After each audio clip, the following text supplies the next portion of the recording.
কুরআনুল কারীমের 8 পারার অন্তর্গত 7 নম্বর সূরা আরাফের ভিতরে সূরা আরাফের 11 নম্বর আয়াতের ভিতরে আমার আল্লাহ পাক বললেন ওয়ালাকাদ খালাকনাকুম সুম্মা সাওয়ারনাকুম সুম্মা কুলনা লিল মালাইকাতি ইসজুদু লিআদম فسجدوا إلا إبليس لم يكن من الساجدين মহান রব্বুল আলামিন এই আয়াতের ভিতরে বললেন আমি যখন আদমকে সৃষ্টি করলাম সুম্মা সাওয়ারনাকুম তার সুন্দর অবয়বটাকে আমি সুন্দর রূপ দান করলাম এবং তার সামনে সমস্ত মালাইকা ফেরেশতাদের আমি আল্লাহ পাক ডাকলাম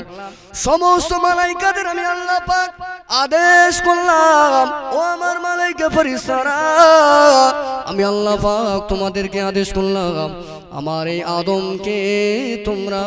সাজদা দেবে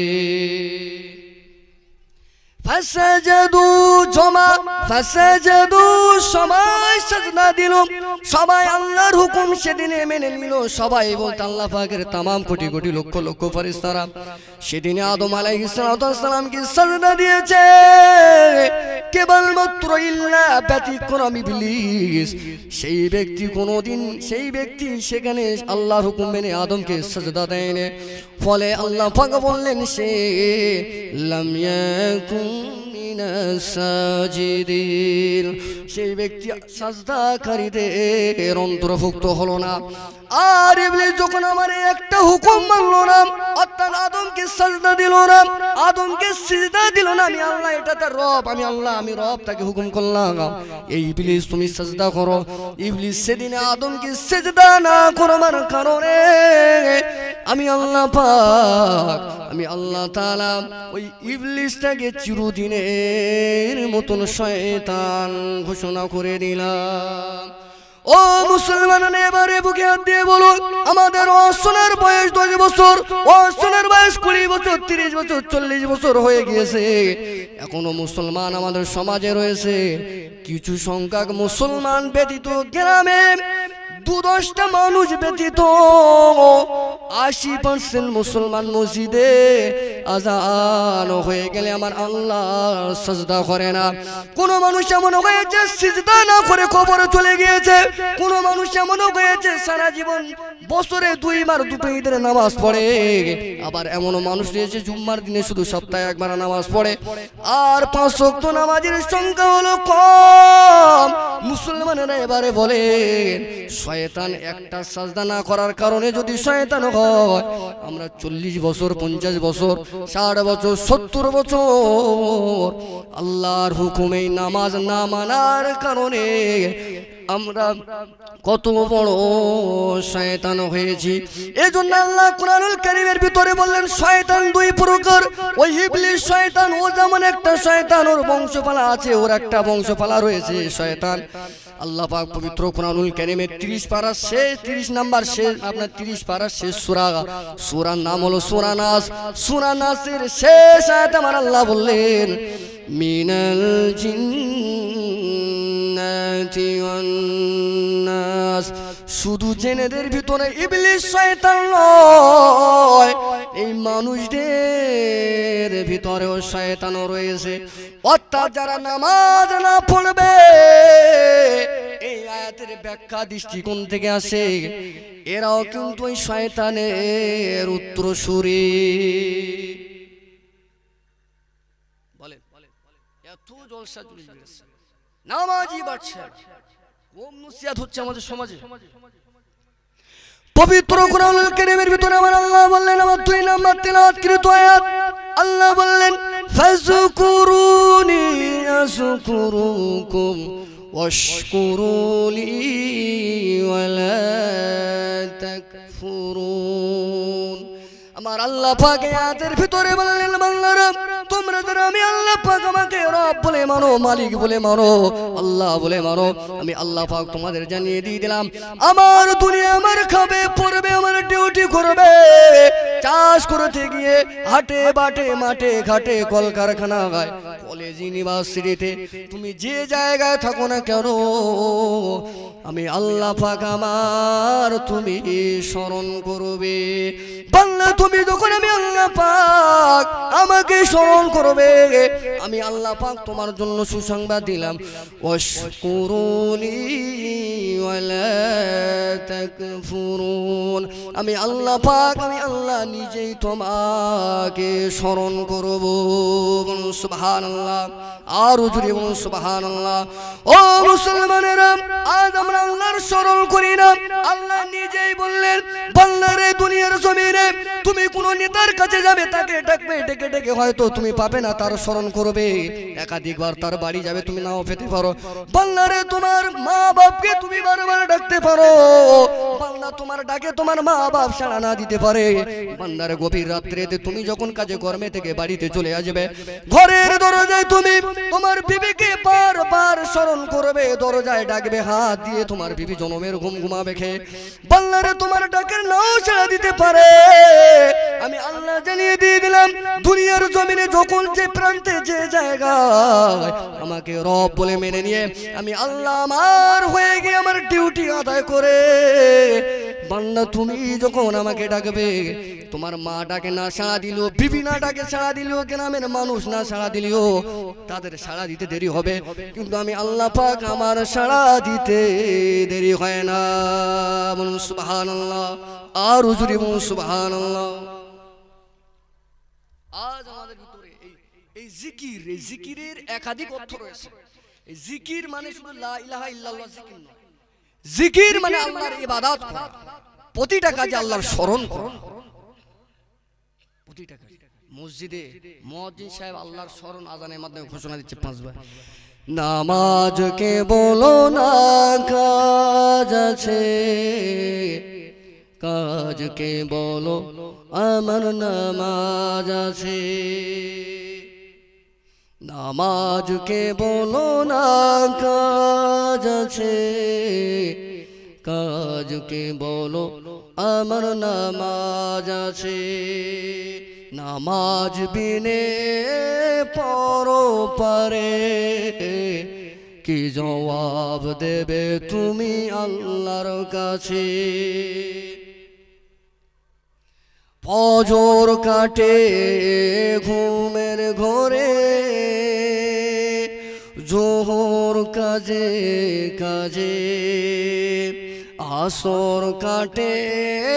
খেলায় ধুলায় মাগরিব মাঝে মাঝে এশার সময় হয়ে থাকো তুমি মিছে দুনিয়ার পিছে ও মুসলমানের সেই রব যে রব আল্লাহ পাক মসজিদে মুয়াজ্জিন সাহেবের দ্বারা দিনে 5 বার মসজিদে ঘোষণা দেয় নামাজের জন্য আজ মুসলমান আমরা এমন হয়ে গেছি আমার আল্লাহর ঘর মসজিদে নামাজ পড়ি না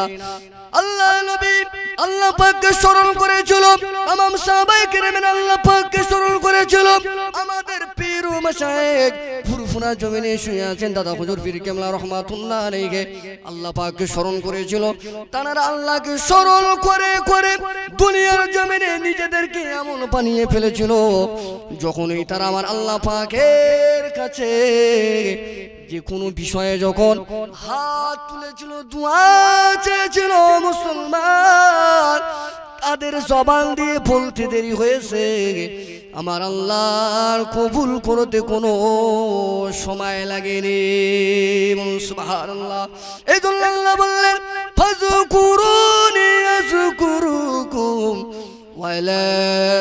ফাযকুরুনি আযকুরুকুম আল্লাহ বললেন তোমরা আমাকে স্মরণ করবে আর যখনই তোমরা আমি আল্লাহ আমার স্মরণ করবে প্রতিটা ক্ষেত্রে আমি আল্লাহ পাক জানিয়ে দিলাম ওয়ালা তাকফুরুন আমি আল্লাহ পাক দুনিয়া দুনিয়ার জমিনেও তোমাদের স্মরণ করব। অর্থাৎ আল্লাহ স্মরণ করার ব্যাখ্যা এটাই হলো, আপনি যখন যে অবস্থায় বিপদে হাঁটে ঘাটে, যখনই যে সময়ে আপনি বিপদে পড়বেন, যে কোনো প্রয়োজন আল্লাহর কাছে হলে আল্লাহ পাকের কাছে চাইতে দেরি হবে, আমার আল্লাহ পাক আপনার দিতে 1 সেকেন্ড দেরি করবে না। সুবহানাল্লাহ। এইরকম ধরনের ওয়াজ কম হয়েছে আমাদের সমাজে। ও মুসলমানেরা,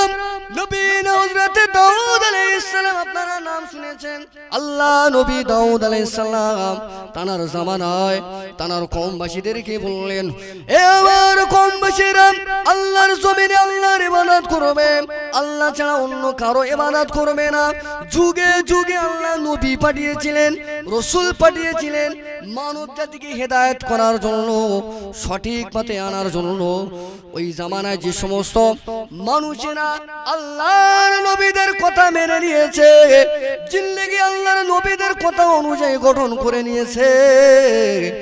মুসলমান ইতিহাসের কিতাবগুলো ঘেটে ঘেটে দেখেন, তারিখের কিতাবগুলো ঘেটে ঘেটে দেখেন, তাফসীরের কিতাবগুলো ঘেটে ঘেটে দেখেন, আমার আল্লাহ পাক আল্লাহ তাআলা দুনিয়া আখিরাতে তাদের জিন্দেগি, তাদের সম্মান বাড়িয়ে দিয়েছে। সুবহানাল্লাহ। আর যারা নবীর বিরোধী করেছে, নবীর কথা যারা শোনেনি, বিপরীতে আপনি ইতিহাস ঘাটুন, তাফসীর ঘাটুন, হাদিসের কিতাব ঘাটুন, তারিখের কিতাবগুলো ঘেটে দেখেন, যারা আল্লাহকে মানে নাই, আল্লাহ নবীদেরকেও যারা মানে নাই, ওয়াজ শুনেছে, ওয়াজ শোনার পরে আমল করে নাই, আমার আল্লাহ পাক আল্লাহ তাআলা তাদেরকে কি পরিণতি, কি ভয়ঙ্কর পরিণতি দুনিয়ায় দিয়েছেন, এটারও কথা কিন্তু কোরআন এবং হাদিসে এবং তারিখের কিতাবে লেখা রয়েছে। নবীর উম্মতেরা, তাহলে শয়তান ইবলিস যদি একটা সাজদা না করার কারণে আল্লাহর জমিনে যদি শয়তান হয়ে যায়, আর সেই শয়তানের ব্যাপারে আমার আল্লাহ পাক পবিত্র কোরআনুল কারীমের ভিতরে বললেন, ইন্নাশ শাইতানা লিল ইনসানি আদুউম